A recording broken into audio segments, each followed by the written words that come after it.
which 3 votes were spoiled. Oboth.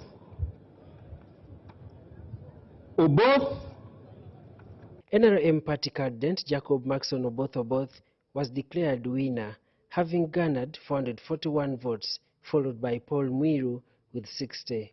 DP candidate Norbert Mao recently spent months talking about his track record. But the voters didn't care after the outgoing Minister for Justice and Constitutional Affairs collected only 15 votes. Chief Justice Flavian Nzeija declared Jacob Oboth as the new speaker, which provoked a jubilation dance without a clear rhythm.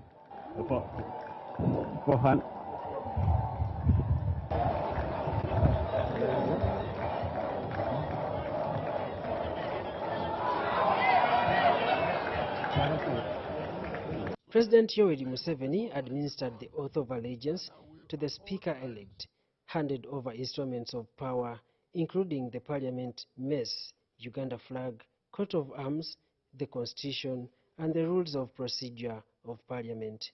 Jacob Oboth attributed the victory to faithful and strategic patience. Let me share with you 2 verses from the Holy Book. The first one is in Isaiah, drawn from Isaiah 60:22, which says, "When the time is right." Oboth comes at a time when the immediate former Speaker, Anita Among, is counting losses from the ongoing investigations on corruption and illicit enrichment. The move has left the image of Parliament dirty in regard to accountability. Under my leadership, the floor of Parliament will not be a theater for hearsay or grandstanding. Our debates must be grounded in hard facts, data, and sound research. We must be fair and objective to others as we play our oversight function. For a people-centered Parliament, under our leadership, every bill, every motion, every decision must directly answer to the needs of the ordinary citizen. The speaker, the new speaker, has declared his 7 areas of priority, and one of them is to fight corruption. I think we just support him and wish him luck. Speaker Oboth later presided over the election of the Deputy Speaker, which process did not differ much from that of the speakership. Mr. Speaker, for the past 5 years, the Right Honourable Thomas Taiva has served as a Deputy Speaker. The opposition wing still fronted 2 candidates, including Sarah Aguti of UPC and Nyakato Asnans, the woman MP from Masindi district. These shared 59 votes, with Sarah getting 14 and Nyakato 45. I hereby accept. Thomas Taiva of the NRM bounced back as the Deputy Speaker, having gathered 457 votes. President Yoweri Museveni handed him the instruments of power after taking oath of allegiance as the Deputy Speaker of Parliament. And that will be followed by the rules of procedure of Parliament. Taiva thanked the members of Parliament for offering him a second chance to serve and pledged to improve the legislative agenda, focusing on the needs of the people. On the issue of what is the problem of Uganda? Lifting our people out of poverty. How do we do it? By working together and supporting the government in its appropriation proposals, in its legislative proposals, and then we hold them accountable through oversight. I promise, honorable colleagues, that I know all the corners of the house. I know where we need cleanup. I know where we need to maintain the status quo. And I will be sharing this information with my senior leader, the Right Honourable Oboth. The members of Parliament welcomed the new leadership. However, issues of accountability have been stressed as an area of improvement. So what needs to be done going forward is to ensure that the systems, especially in Parliament, within Parliament, you have the Speaker supported by the committees of Parliament. and most of the work of Parliament is processed through the committees of Parliament. So you must allow the committees of Parliament to function effectively. At this Parliament, we will, as the President has emphasized, work on the areas where we are going to deliver on the actual performance by way of pulling people out of poverty. That the discourse that we are going to do at Parliament must be focused on ensuring that we support the parish development model as a means to take resources and money down into the hands of the rural people. The MPs decry past challenges in handling finances meant for oversight role by parliamentary committees. They ask the new leadership to prevail and prioritize such initiatives. It should clean our names that were tarnished. Currently, people look at members of parliament like jokers. People look at us in the 11th parliament like thieves. So we need this current member of the speaker to make sure he cleans the name of parliament by starting doing the good work, by not emphasizing on the laws, on the bills. That is unpopular. Daniel Mugoya, Gloria Gutabinji, UBC News. As soon as the President comes in, he shall be guided to his tent. And now the 12th Parliament is officially instituted, and congratulations to Honourables Oboth and Thomas Tayewa. Now the National Unity Platform's Paul Muiru, a legislator for Jinja South East, has conceded defeat in the speakership election after garnering 60 votes and has wished the winner, NRM's Jacob Oboth, success in his new role. Muiru, however, urged the newly elected Speaker of Parliament to serve diligently, champion the rule of law and prioritize the interests of Ugandans.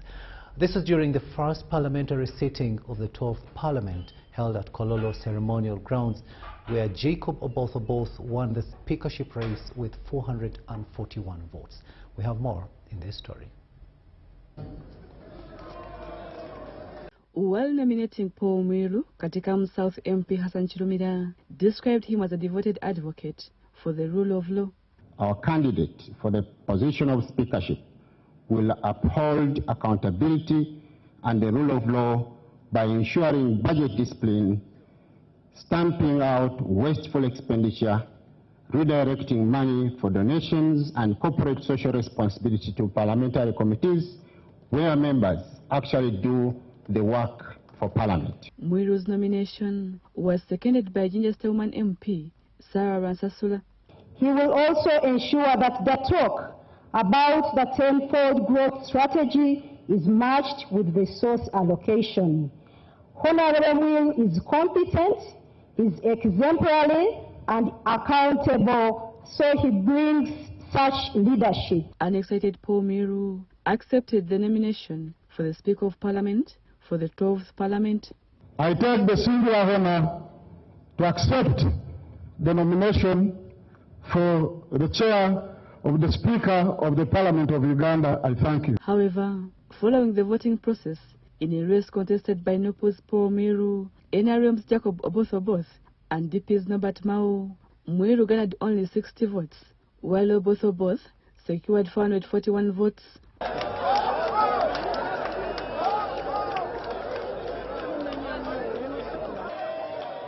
We shall count the votes for Paul Muiru to UBC TV. He cited that he conceded defeat. I want to concede defeat. I participated in this election. My brother, the Right Honourable Oboth, won with 441 votes. Honourable Norbert Mao got 15 votes. 3 votes were declared invalid. I got 60 votes. I'm grateful to those who voted for me, and I also respect the decision of those who did not vote for me. That was the decision of the voters. I respect it. Muiru implored the duly elected Speaker to amplify concerns raised in his speakership manifesto, including the independence of Parliament and the promotion of the rule of law. About my colleague, he talked about some of the issues I had raised, the 4 pillars. When he was making his acceptance speech or congratulatory speech, he alluded to them. For instance, the Parliament operating according to the rule of law. He talked about it, I had it in his speech. Inclusiveness and equity in managing Parliament, he talked about it. He talked about accountability, which actually was key, and time being responsive to the needs of our people. He talked about those issues. So I wish him the very best, having won, and I pledge to work with him if he sticks to what he has said. Although National Unity Platform consists of 48 legislators, in the 12th Parliament, Ginger South East MP Paul Mwiru, getting 60 votes, highlighted that unity exists within the opposition. Rebecca Nantongo, Dan Lugemwa, for UBC News. And I proceed announce.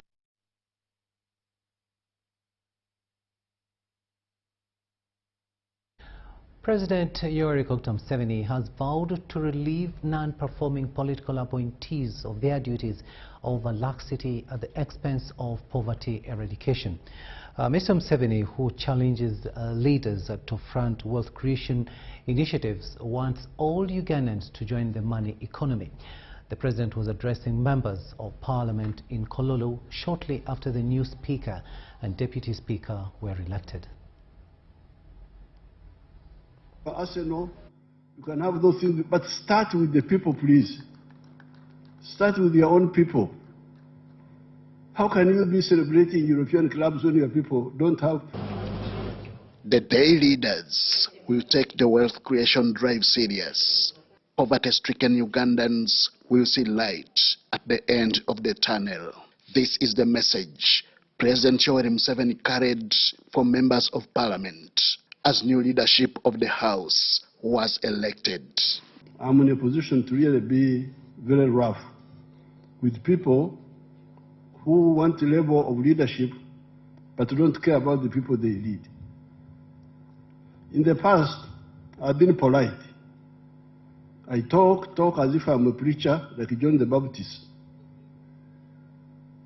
Please, please, please, please. But now, as president of Uganda and chairman of the NRM, I will be very, very, very, very rough with people who want titles but don't want to help, who betray the people they lead.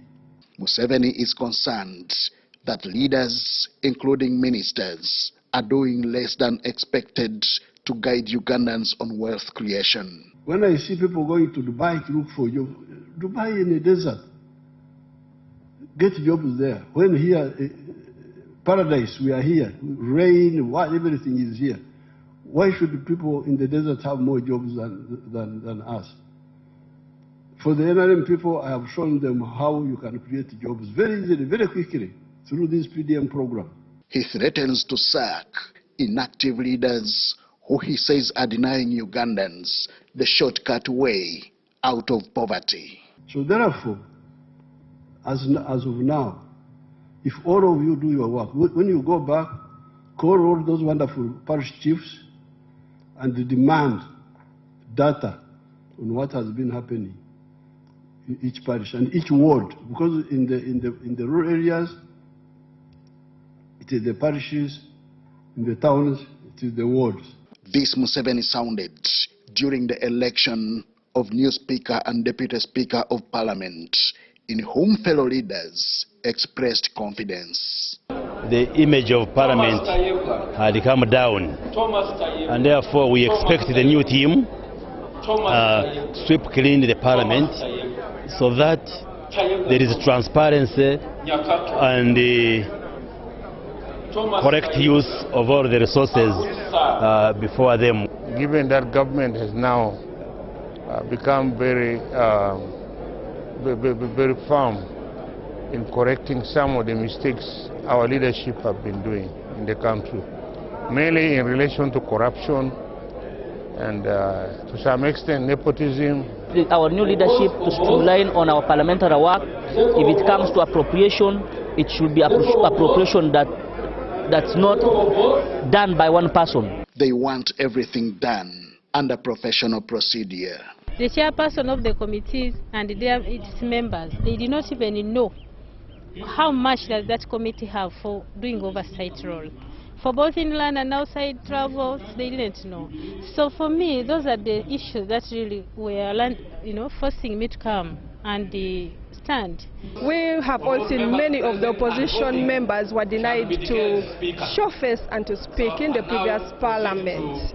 But I want to pray that the new leadership takes on the mantle to ensure that opposition is given more time to speak. Everything was being gambled. Money was being grabbed by very few individuals. So I pray that the incoming speaker should bring sanity into parliament. That way, the president's quest for Uganda of wealth creators will be achieved. We can create more jobs than the population here. I have given you that mathematics. We can create more than 100 jobs, million jobs, by just commercial agriculture alone, even before you go to manufacturing and so on. His is how far the Parliament of Uganda will go in joining the president's call. Time will tell. Henry Okrut, UBC. All the talks about consent.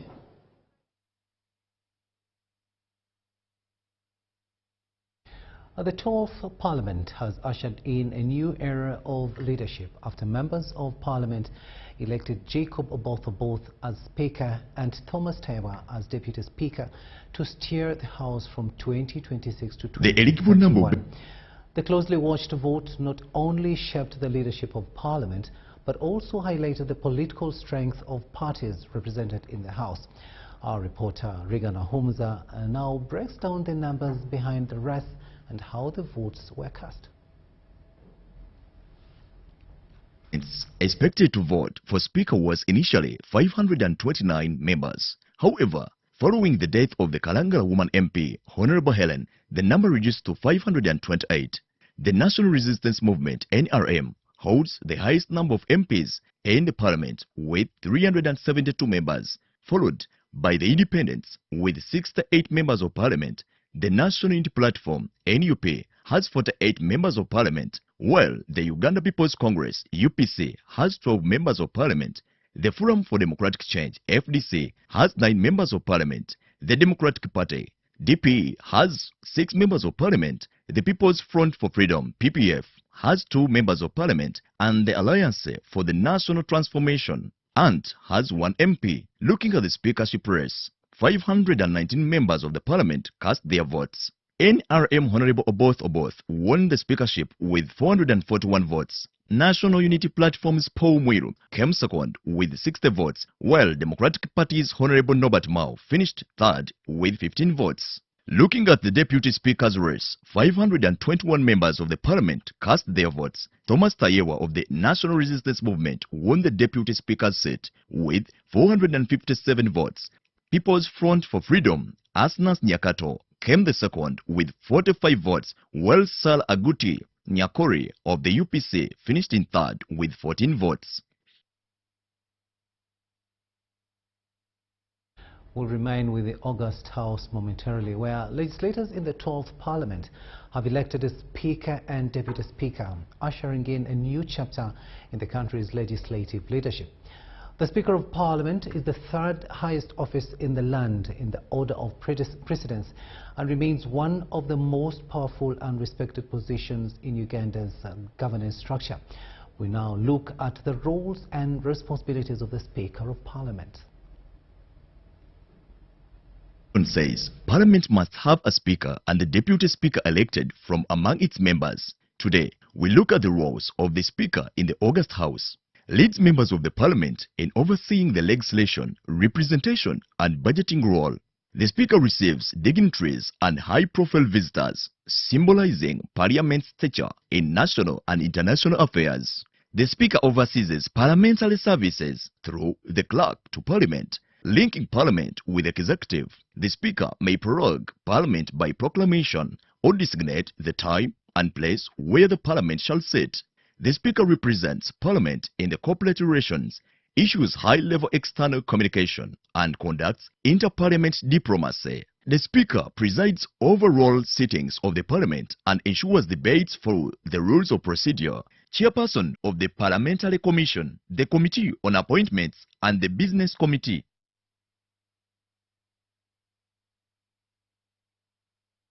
Now, the 11th Parliament of Uganda was characterized with high-speed legislative output, passing over 101 to 143 bills marked by significant yet controversial social legislation like the Anti-Homosexuality Act 2023 and the Disputed Sovereignty Act 2026. As Timothy Sebastian reports, while leadership cites efficiency, critics label the term as one marked by lost independence and increased service to executive interests. Let's have the report.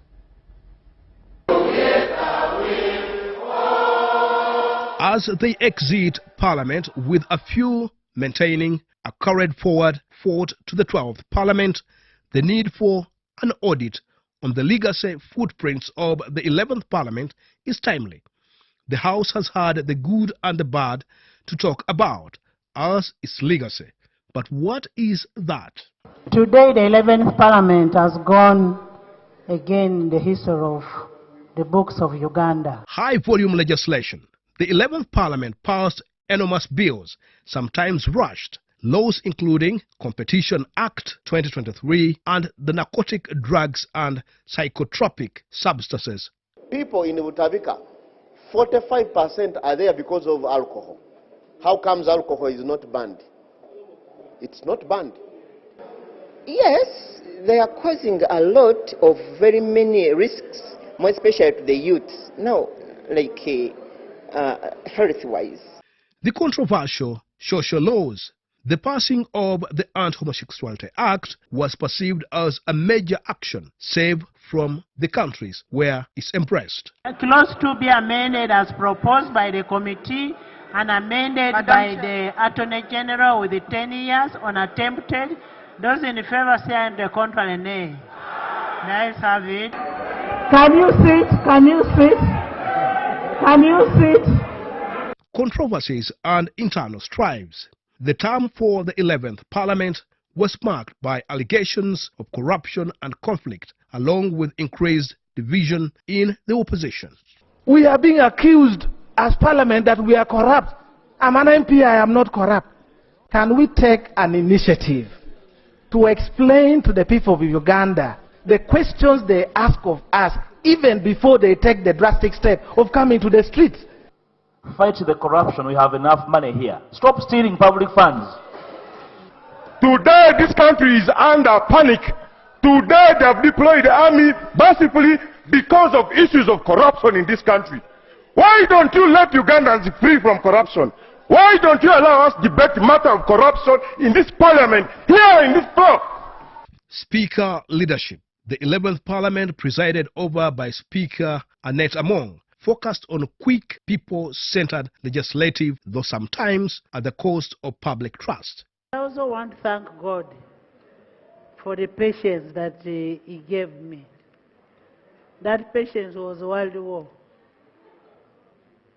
That was World War patience. But I want to thank all of you.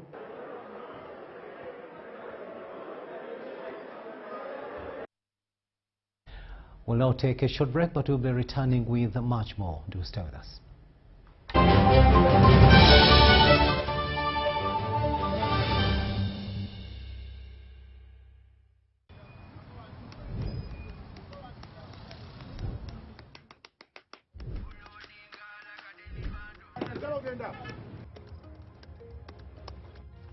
And that's it for today.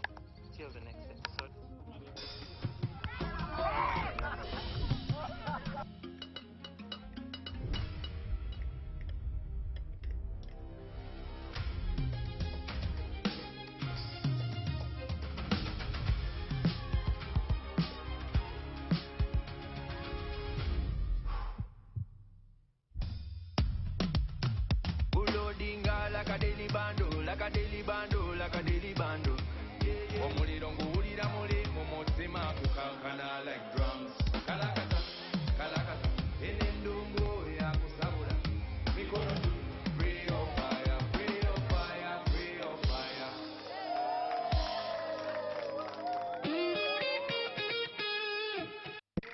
In a fast-moving world, why are we still stuck with paperwork? Signing here, stamping there, moving from office to office. It's exhausting. Now, there's a better way. With UGPass, you can securely prove your identity, sign documents, and access government services anytime, anywhere. No delays, no stress.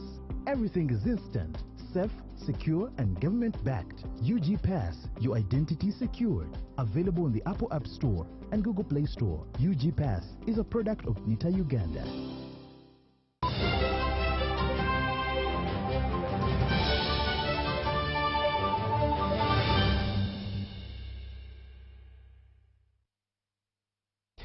Welcome back from that break, and this is News Tonight here on UBC TV.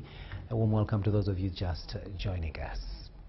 Over to Busia now, where schools in Busia district have opened for the second term with strict observance of the standards operating procedures to curb the spread of Ebola.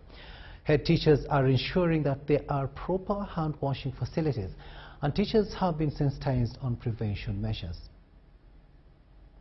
Schools in Busia district have opened for the second term with strict observance of the standards operating procedures to curb the spread of Ebola virus. To our children who report, we have washing centers, we have provided the soap, we have provided everything, and we shall ensure that the SOPs are kept to the dot, because we don't want to have any effect. At the class entrances as one enters the class, and the need to have disinfectants, perhaps in the classrooms, for example, using jig and vim to see that we don't allow our students to be affected by this virus, because as a school, these children come from different backgrounds. The Bus Nursery and Primary School, Busia SS, Busia Seed School, and others had already put the soaps in place.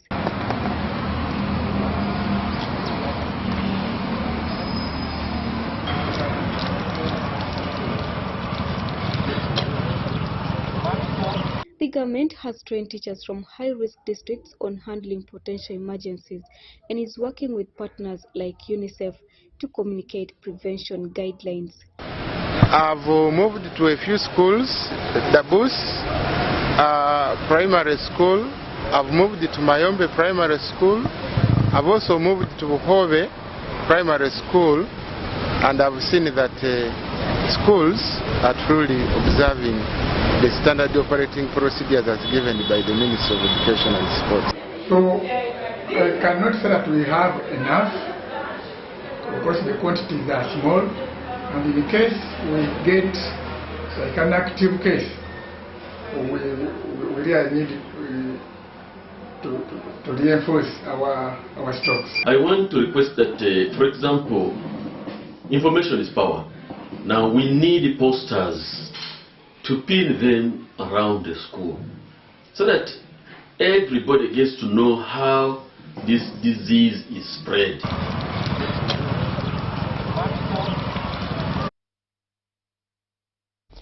The Office of the Director of Public Prosecutions has held the annual Prosecutors Symposium on the theme Enhancing Professionalism for Responsive Prosecution Services. The symposium focused on strengthening professionalism and improving service delivery.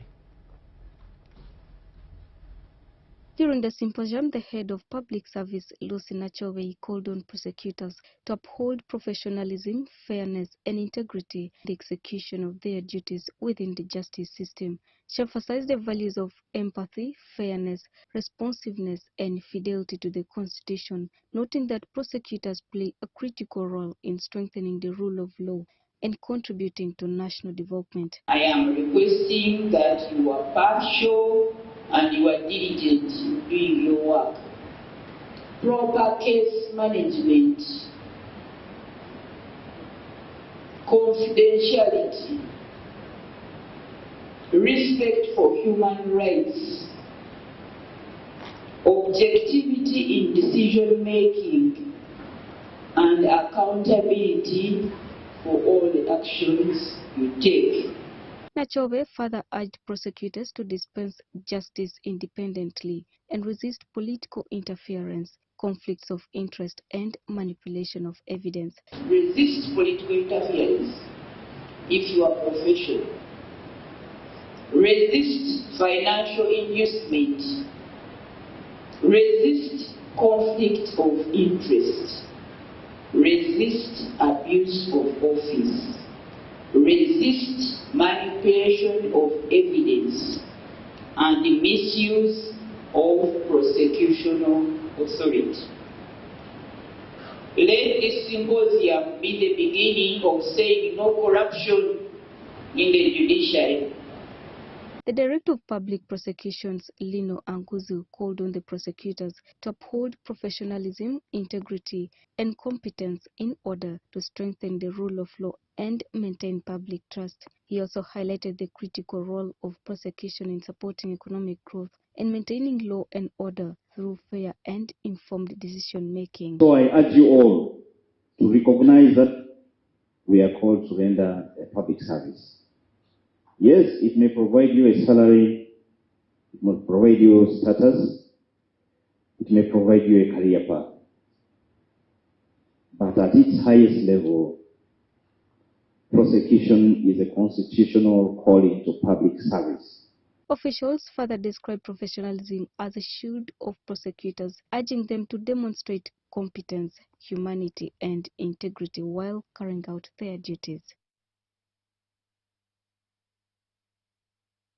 Head of RDC Secretariat and Anti-Corruption Coalition, Major Martha Asimwe, has urged people in Nakapiripirit to unite, reconcile and avoid political camps for better service delivery. Major Asimwe said this during a mobilization meeting on service delivery in Nakapiripirit district. Piripiriti district has for years received over 67 billion shillings for empowerment programs of the Myoga, PDM, Uganda Women Entrepreneurship Fund and Youth Livelihoods funds. From 2021 to 2026, over 12 billion has been disbursed to 12,080 beneficiaries. Received from the time those programs started, we have received 14.9 billion. YLP, WEB, Emioga, PDA, 14.9 billion, 22 to 2026 when they have altered the program. What we have received is 52.8 billion under Give Directly and is unconditional cash transfer. The head of RDC Secretariat and the Anti-Corruption Coalition has mobilized civil servants and political leaders in Nakapiripirit district on service delivery.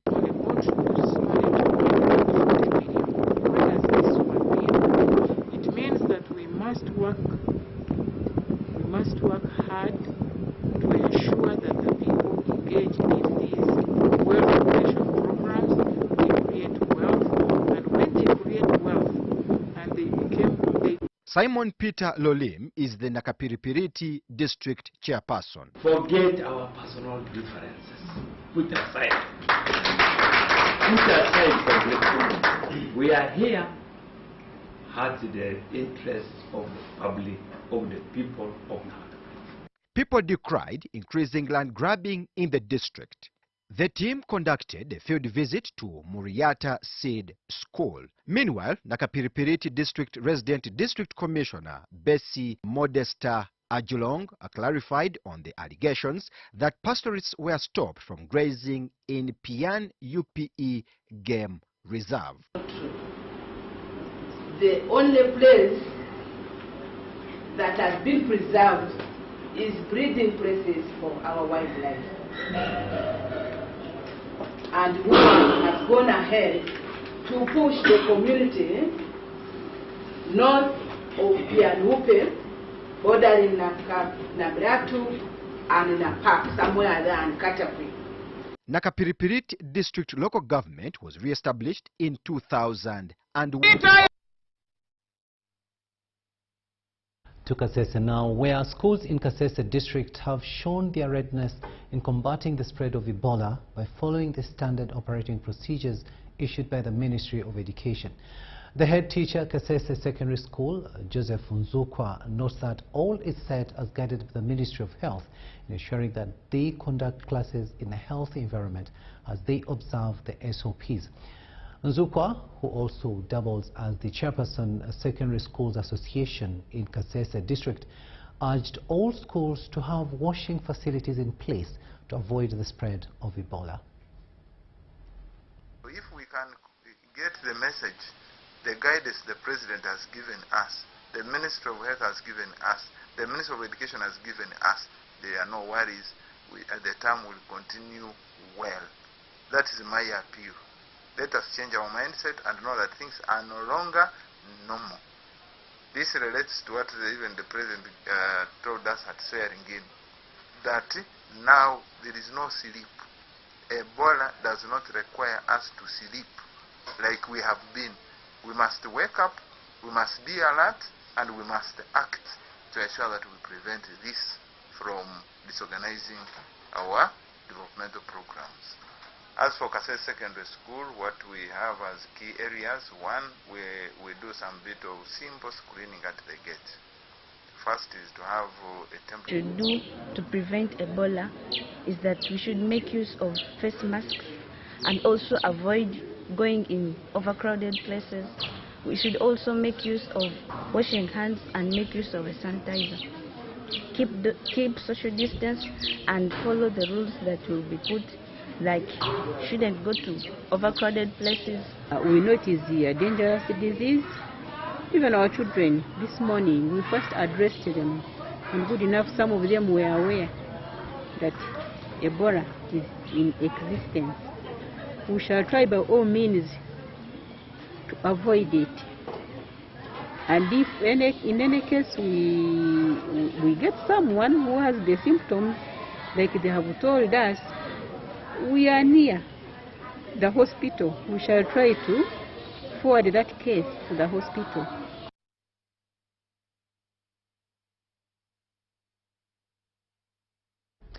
The Police Directorate of Traffic and Road Safety has urged stakeholders in the education sector to strengthen road safety awareness among learners. At climax of the Safe Kids, Safe Future campaign, Phase 1, organized by the Intelligent Technology Monitoring Systems in partnership with the Ministry of Works and Transport, police reiterate that supporting such efforts will reduce road crashes among children on Ugandan roads. The Intelligent Technology Monitoring Systems introduced Safe Kids, Safe Future, a school outreach program to equip school-going children with road use practices to minimize road crashes involving young people. Improved understanding of traffic signs. Yes, some knew, others did not know. They thought, actually in some schools, some people thought if the light is red, then for them they are supposed to stop, even when they are pedestrians. The campaign also promotes safe pedestrian behavior. In built-up areas as well as these safe school zones. So in the safe school zones, we shall ensure we have signage as well as facilities to do with the pedestrian crossings. Most of you still call them zebra crossings, but we don't call them zebra crossings anymore. We call them pedestrian crossings. Because you're not zebras, you're all pedestrians. Police commend private sector partners for promoting positive and responsible behavioral change. So at this moment, everyone has to play a role. It is not the role of only traffic police. We cannot be everywhere and we cannot be everywhere. No. I want to tell you that for us to see safer roads, everyone must play their part. If you look at what is causing these crashes on our roads, 95% is human behavior. Stakeholders say changing children's behavior could influence mindset change of parents, schools, and errant road users, such as reckless drivers and riders. Engaging these children helps a lot in a way. These children are trained to be road safety ambassadors. They will speak to the population that we have not spoken to. At least 12 schools and over 9,700 students in different districts have also been reached during the first phase of the campaign. Some children that die because of road accidents. We need to find solutions to those. With especially the border guys who drop children. They are very reckless at times. When they are dropping children or picking children, they don't care. Local governments and school authorities have been urged to identify road safety needs within their areas and formally engage relevant authorities for road modifications. Abdul Nasir Lubwama and Regan Ahumza for UBC.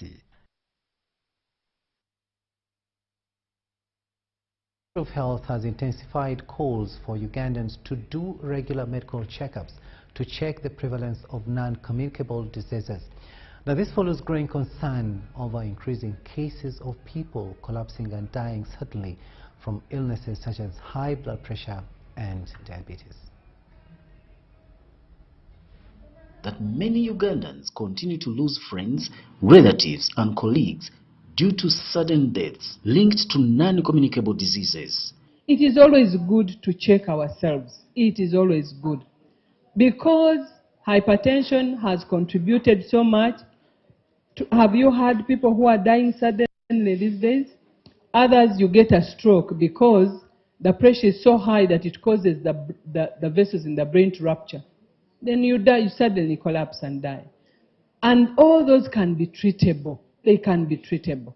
For members of the Berenyanji Old Girls Association, the frequent loss of their former schoolmates became a disturbing trend that could no longer be ignored.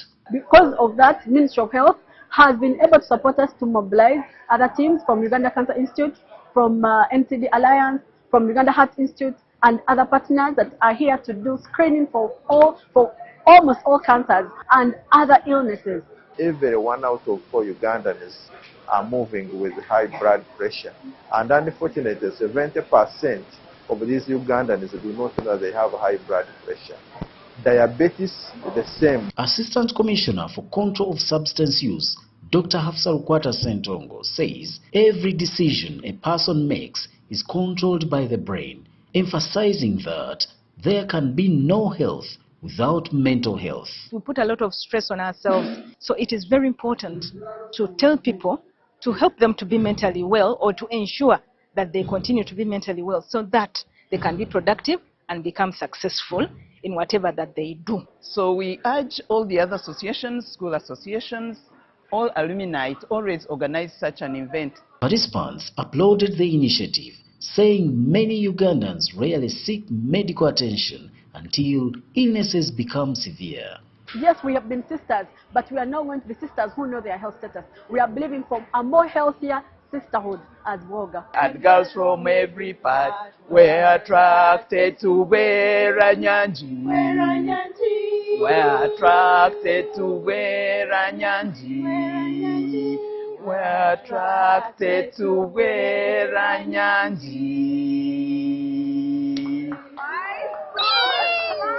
Chris Biondo, UBC.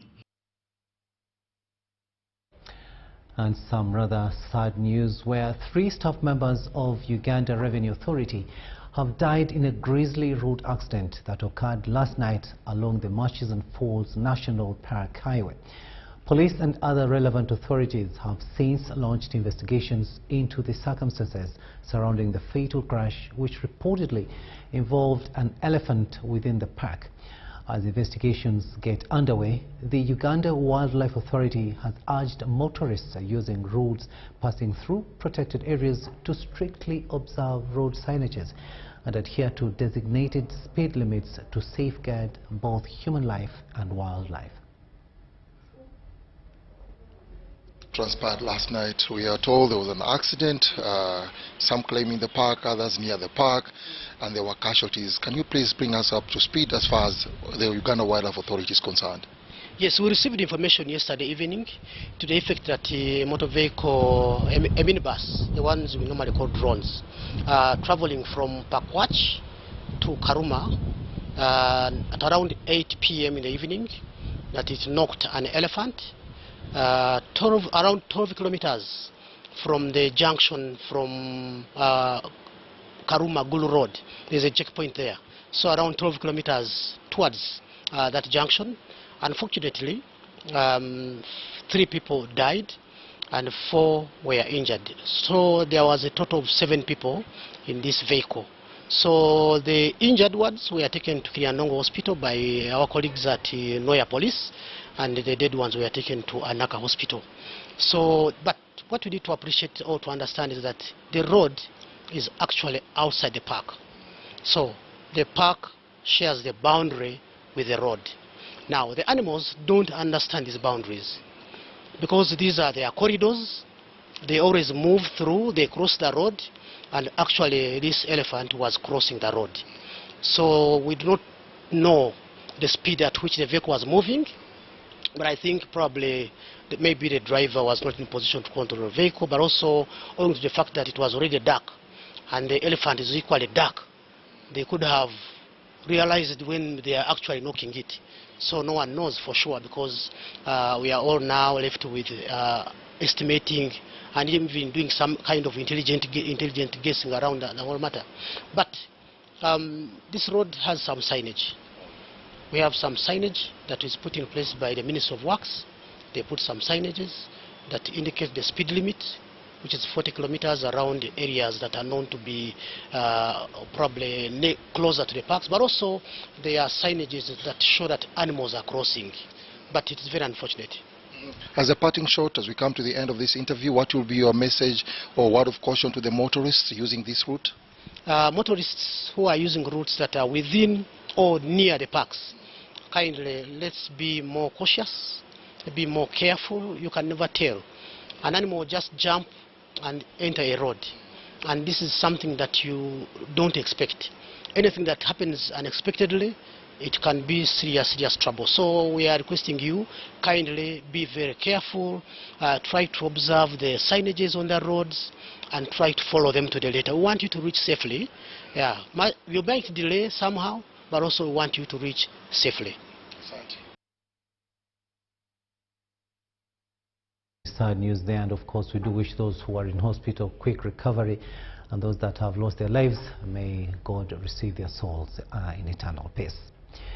To Kagadi district now, and we're going back to the education sector, where most schools started today, but with a very low turn-up of learners on the first day of the second term. And of course the challenges most of them were reporting are related to school fees, but with strict observance of standard operating procedures like hand washing, social distancing and temperature guns. Take a watch. Is prepared with all that it requires to safeguard the students against Ebola, and we have all the standard operating procedures in place. We have already sensitized the learners on how to prevent the infection.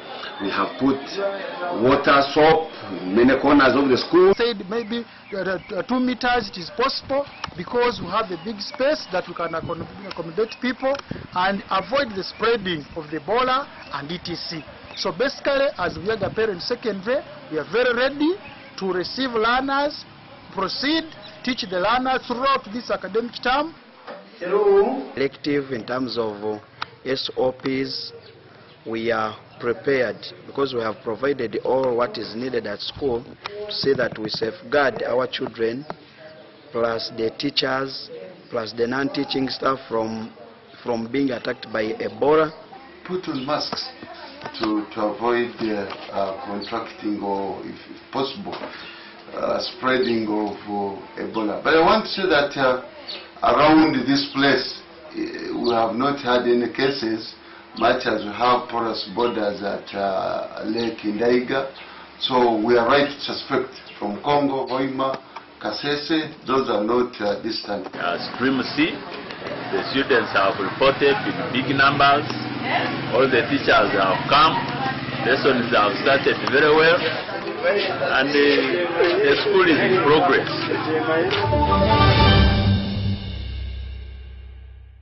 Somchara. Yes, Daddy. You know the children are going back to school and things are a bit tight, huh? For now, why don't you take half of the fees to junior school, and for the school van contribution, we shall pay later, huh? Daddy, why don't we pay using MTN Momo, where we stand a chance of winning school fees for a whole year and more? By the way, you can also apply for a school fees loan, and also participating schools can win a school van. That's right! Win school fees for a whole year and more. Get more goodies and a school van for participating schools. You can also apply for a school fees loan. Simply dial *165 *80# or use the Momo app.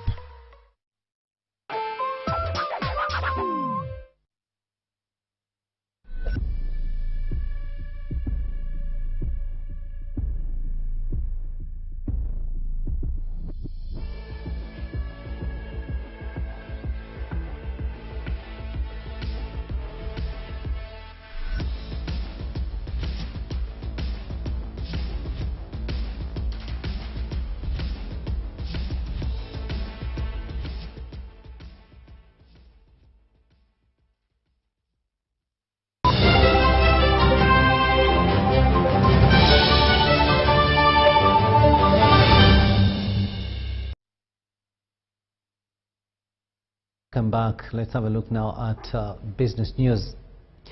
Gold exports have hit record highs in recent years, with Uganda earning over $6 billion US dollars annually from the mineral trade. But like many fast-growing sectors, the industry is facing mounting concerns over rampant gold scams that continue to taint the country's image internationally. In an exclusive interview, our reporter Maureen Wabidie speaks to Bernard Fenny, the director of Eurogold, on the state of Uganda's gold trade, persistent fraud allegations, and possible solutions to restore investor confidence. Uganda is increasingly positioning itself as a major player in Africa's gold trade, with vast mineral deposits spread across different parts of the country. Unlike in the past, when most of Uganda's gold was exported in raw form, government is now pushing for value addition through refining before export. Donating our money to the outsiders. Yes. So this is what we need to resolve. How can Africa get out of poverty with such squandering of resources? You are getting less money. Gold has now officially overtaken coffee as Uganda's leading export commodity and top source of foreign exchange earnings. Gold export receipts are estimated at between $6 billion and $7.4 billion US dollars, underlining the sector's growing importance to the economy. However, despite the booming figures, the sector continues to face credibility challenges arising from widespread allegations of gold scams targeting foreign investors. According to Bernard Fenny, Executive Director, Eurogold Refinery, many fraudulent operations are often wrongly associated with legitimate licensed dealers, yet he argues that criminal networks operating outside the formal system are largely to blame. If you go to police now, I'm on camera, you ask, from 100 people, how many of these complainants who are investors bought gold in cash? They will never reach 10%.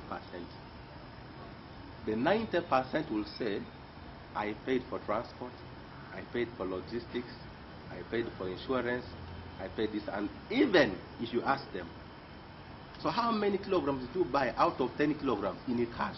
It will be none. Fenny says, restoring Uganda's image will require stricter enforcement, tighter regulation of dealers and brokers, enhanced investor verification mechanisms, and stronger collaboration between government agencies and legitimate players in the industry. Meaning there has to be a clear directive to the foreigners out there or investors that if you're coming to Uganda, you want to buy gold, this is where you go. Right. Gold is bought here or there or there. They must know. 2, they must also have clear conditions under which they should come to operate in Uganda if they're coming in for trade. We have the Ministry for Trade, we have Investors Board, not so. Anyone found trading in gold with on tourist visa should not be listened to. In fact, must be persecuted.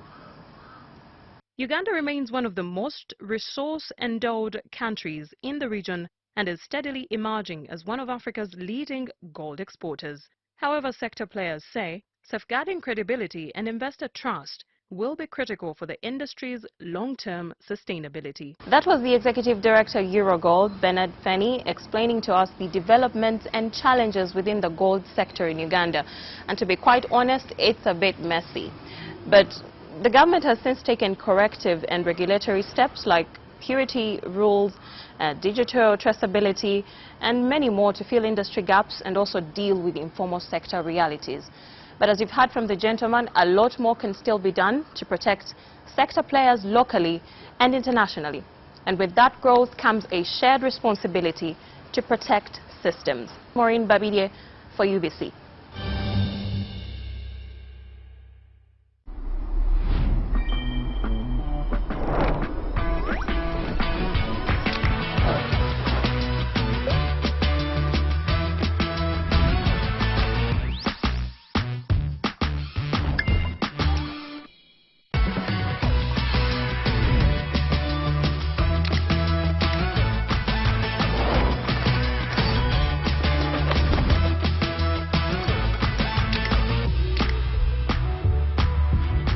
Common 50 series, perfect snap, any zoom. Enjoy 9 GB free MTN data valid for 3 months. Available in any Techno or MTN outlet near you. MTN is regulated by the Uganda Communications Commission.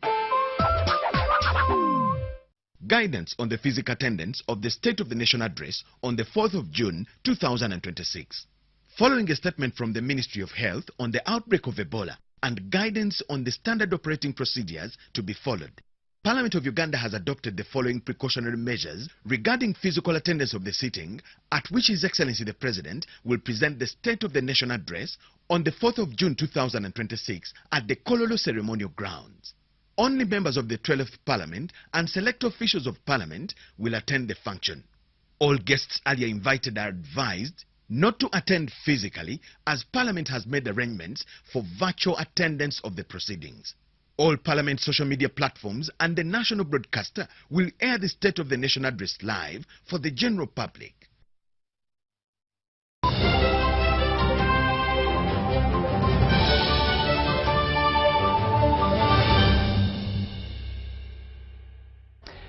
Welcome back, and finally let's have a look at sports news, and it's just football. As Arsenal fans flooded Kampala streets celebrating their first league title in 22 years, Tottenham Hotspur fans in Uganda endured frustration after an 8-1 defeat to Bugema University before anxiously following Spurs' relegation survival clash against Everton later in the evening. Buses carrying Arsenal fans arrived at Freedom Square for the Premier League end-of-the-season party after a night-long celebration filled with dancing, drinking and chaos across Kampala. At the same venue, Uganda Spurs fans travelled to the Luwero for a friendly match against Bugema University. Bugema got a 5-0 half-time lead before extending it to 8-1 despite Spurs changing goalkeepers.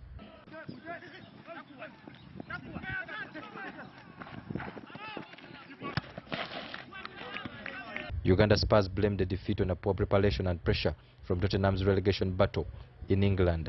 Performance today, I won't say that is that good, and I don't expect that our beloved team will perform like they have performed. Of course, for them, they're going to play better than us, and we expect to be gaming this off today, and we shall push West Ham home. Ebivuddeyo bitanyobera ku mupiira because omupiira guba win, lose, draw. Leero tusambye bubi naye tujja kweterezamu nnyo. Next time tukomewo nga tuli more dangerous. Lwakuba betusambye babadde batukirako whereby tujja kuyiga naffe, tujja coming together and we see how we can build our way of play. Ambantu Machabe Semambo, reporting for ABC. It is exactly 11 p.m. in the studios of UBC TV. We finally come to the end of this second and final edition of News Tonight here on UBC TV this Monday, the 25th day of May 2026. Thank you so much for having kept us company. On sign language, it's been Senyomo Yusuf, and I am Rukidi Kiijanangoma, wishing you a blessed night.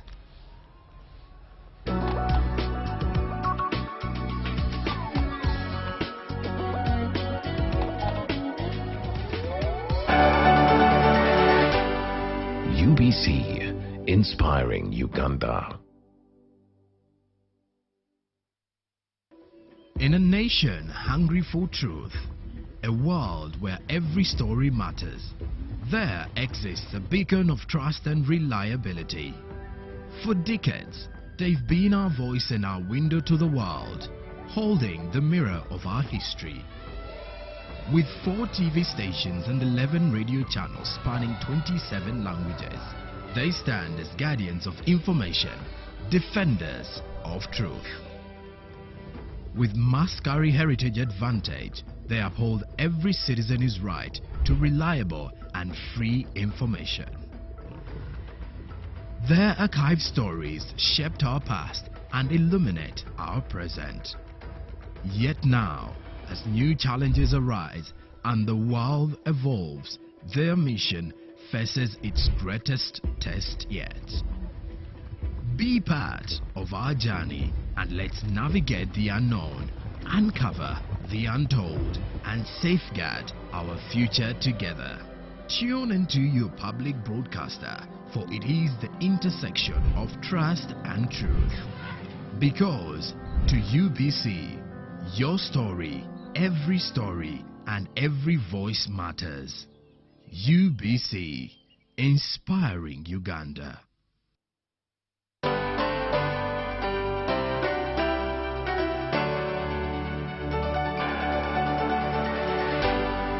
UBC, inspiring Uganda.